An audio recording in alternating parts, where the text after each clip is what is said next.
সাথীও আমার এই ছাদ বাগানের কিছুটা আপডেট দিচ্ছি, কেমন লাগছে বলবে। বিষয়টা হলো এই জায়গাটা তো অনেকের পরিচিত আছে যারা পিছনের ভিডিওটা দেখেছিলেন। দুদিন ধরে এই টপের গাছগুলো আমি আবার নতুন করে এই জায়গাটায় দিয়েছি। এটাকে গ্রাম্য ভাষায় বলে নান্দা। কার কি জানা আছে জায়গাটা, এরকম জায়গাটার নাম বলবে। এত বড় বড় টপেও ছিল কিন্তু আমার ভালো লাগছিল না। গাছের এই গ্রোথটা আছে, কয়েক মাস আগে ট্রান্সফার করা হয়েছিল জায়গাটা।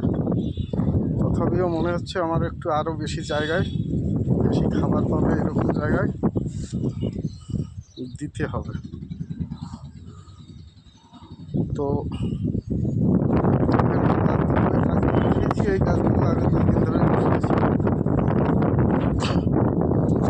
আগের ভিডিওতে বলা হয়েছিল অনেক সমস্যা, কাজ হচ্ছিল না, মাটি পাওয়া যাচ্ছিল না। যাই হোক, সে সমস্যার সমাধান হয়ে গেছে, এবারে নিজের কাজ।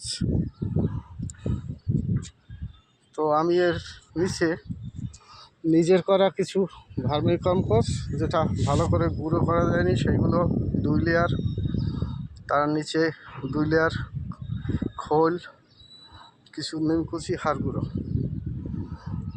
আর এবারে এই কোম্পানির তৈরি এই ভার্মি কম্পোস্টগুলো এটা আমি এই উপরে ছড়িয়ে দিচ্ছি। এটা আমার সব থেকে ফেভারিট জিনিস। আর খোলটা খাবারটা সব মাঝে মধ্যেই দেওয়া যাবে, যা পরিস্থিতি করে নেওয়া হয়েছে, একটু নাড়িয়ে ছেড়েই মাটিটা দেওয়া যাবে। আমি এখন এই ভার্মি কম্পোস্টটা দিয়েছি, এটা মাটিটা খুবই উর্বর করে, নরম করে রাখে। এরপরে আমি দেব জল। এই নতুন গাছের জন্য, নতুন করে গাছের জন্য পর্যাপ্ত পরিমাণে জল দিতে হবে। আর ওগুলো তো কালকে বের দেওয়া হয়েছে, তাও জল দিতে হবে। এই গাছ দুটো এখানে দিয়ে দেবো, একটু বেশি জায়গা পাবে। আর এই টবের জন্য যেমন সবজি করছি এগুলো করব, আর এই আম গাছগুলো থাকবে।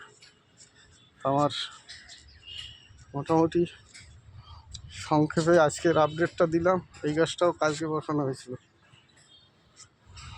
এবারে আমি দিয়ে দিচ্ছি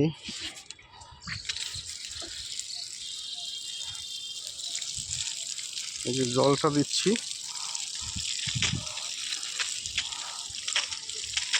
এই দিকটায় জলটা খুবই দিতে হবে এখন।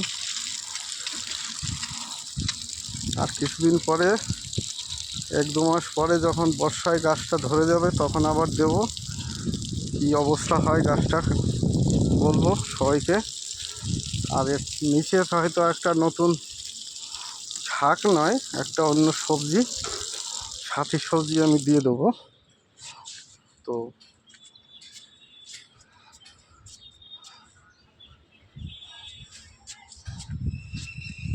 কাজটা সবার কেমন লাগছে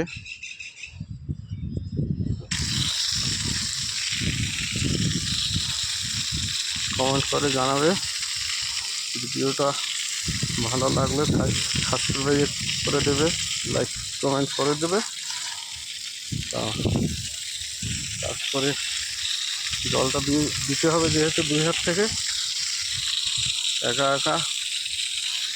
তা এই পর্যন্ত থাক আজকের জন্য।